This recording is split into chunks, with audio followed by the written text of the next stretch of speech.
41,591, 24 million na po ang ating subscribers. Combination po ito ng Twitter, ng YouTube at po ng Facebook. Maraming salamat sa inyo. Kaya nag-iisip kami, kaya kami will to play. Kahit po tapos na ang programa, tuloy-tuloy pa rin po ang pwede niyong pagpanalunan. May bigas, may tablet para sa inyong mga anak sa pag-aaral. Meron kayong TV na LED, appliances, pangkabuhayan, motorsiklo.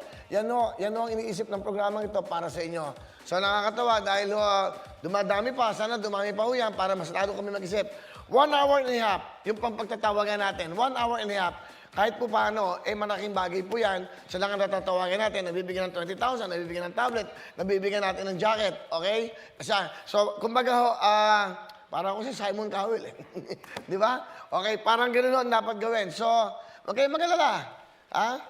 Marami pang pwedeng mangyari sa programang ito. Okay? Basta, ano ba ngayon?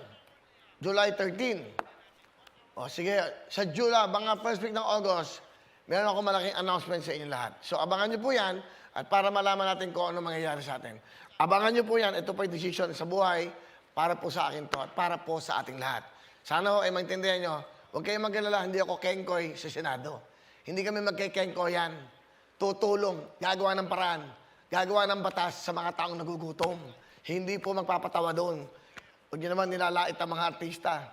Huwag nyo naman kami nilalait dahil kami, malinis ang puso. Kami, ang pag-iisip, walang iniisip. Nasa sa tao ang paggagawa ng kawalangyaan. Nasa sa'yo kung magnanakaw ka. Wala po sa isip ko yan.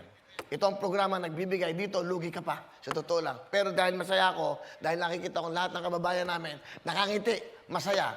At ang pinaka-importante, may haplos kami ng pagmamahal sa inyo. Yan ang programang Wawin Tutok Tuwin. Tuloy-tuloy tayo. At syempre, okay? Don't judge. Wala. Ang Panginoon Diyos nga, hindi nag-uusga eh. Di ba? Kahit na i-bash nyo ako, wala akong Facebook, wala akong Instagram, wala akong YouTube. Okay lang. Sa hindi ako nagbabasa niyan. Alam niyo bakit? Maga ako matulog. Maga ako gumising. Dahil nagkakarpentero ako. Yun lang. Okay? Sige. Basta tatandaan nyo to. Nasa sa tao lahat yan. Kunyari, meron dyan droga. Sa'yo naman kay. Take mo yan o hindi eh. Kung may pera dyan, hindi sa'yo. Sa'yo naman yun. Kung nanakawin mo, hindi eh. Di ba? So, nasa tao yan. Kahit sino ka pa, kahit na cum laude ka, kahit mababang tao ka lang, kung mabuti ang kalooban mo, malinis. Di ba? May kukwento ako sa inyo. Nagpapagawa ako ng resort sa Puerto Galera. Ito para maintindihan at malaman nyo lang. Ito, hindi naman ako sabihin, mayabang yan, no? Kung ano yung nakikita nyo, yun na yun. Kesa naman yung pinaplastiko kayo, pagtalikod hindi pa totoo sinasabi. Meron kami pinapagawa. Papagawa ko ng resort. Nakita niyo naman kay Meryl sa YouTube niya. Ito, meron doon mga mangyan, mga katutubo. Now, mga labor. Pinabibigyan ko ng 400, 500 pesos a day. Kahit hindi ganun ang ang minimum wage sa probinsya, parang 380, 350. Sabi ko, bigyan mo ng 500. Sa totoo lang, marami pag nandun ako, marami mangyan nandun sa gate. At pinabibigyan ko ng pangangailangan nila, pambiling bigas, ganun lang. Napapadala ko sa mga mangyan village doon tuwing Pasko. Ngayon, meron doon isang mangyan Siyempre, hindi nakakapagbasa, hindi nakakasulat. Sumobra ng 1,000 yung kanyang sweldo. Isipin nyo, bumalik pa galing bundok kinabukasan. Sabado yung last day Linggo, pumupunta doon yung bata. Sinosoli yung 1,000 ng isang mangyan, ng isang katutubo. Alam nyo bakit? Kasi pag binibilang niya yung sweldo niya, alam niya na yun lang ang sweldo niya. Sumobra ng isa. Isipin niyo yun, hindi nakapag-aral, di ba? So, nasa sa tao yan. Nasa kabutihan ng kalooban mo yan. Kaya wala yan, kahit nakapagtapos ka, kung masama naman ang iniisip mo, kung nakapagtapos ka, pero ang iniisip, magnakaw, lokohin mo ang kapwa mo, hindi ba? So, kahit isang basurero ka lang, kung ang iyong damdamin, malinis, yan ang pinakimportant. At hindi kayo magja-judge. It's only God who can judge us. Yun lang para sa akin. So, dapat hindi tayo na... Saka sa pagkakataon na to, na may ganitong pandemya, huwag na tayo magganyanan. Haabot ang holdapan. Pinapatay niyo yung kapwa Pilipino niyo. Hindi ba kayo nag-iisip na yung kapwa Pilipino niyo, anak niyo yung Pilipino rin? Hindi ba naisip yun? Hindi ba masaya na yayakap mo kapwa mo, nanakawin niyo yung bisikleta?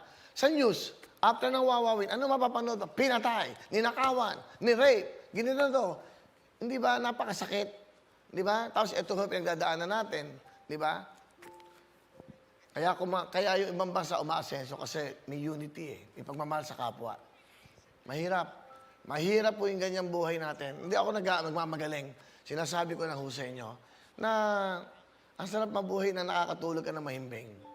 Di ba? Masarap matulog na marami ka napapasaya at marami ka natutulungan. Simple lang ang buhay. Ang Panginoon Diyos nga di ba? Siya nagbayad lahat ng kasalanan natin. May nadinig ba kayong aray? Ng isang aray? Meron ba kayong nadinig na isang hikbi? Wala. Di ba? So para sa akin, hindi ako nagmamagaling, hindi ako, sasabihin, tatakbo kasing senador yan. No? Hintayin nyo yung desisyon ko, huwag nyo akong pangunahan. Ako nakakaalam kung ano gusto kong gawin. At kung ano man yung tatahakin ko, maniwala kayo sa akin, wala akong gagawin na kawalang yaan sa inyo.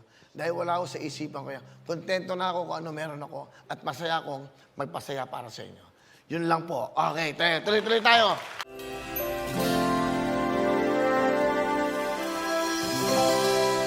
Hello mga kapuso! Ako po si Ipon. Minabati ko unang-una dyan mga kaipo natin, mga kaskwami ko dyan. Nagustuhan nyo ba ang video na to? Marami pa kaming inanda para sa inyo. Mag-subscribe lang sa Wowin YouTube channel. Tsaka, don't forget to hit the, the bell button para lagi kang updated. Yun lang!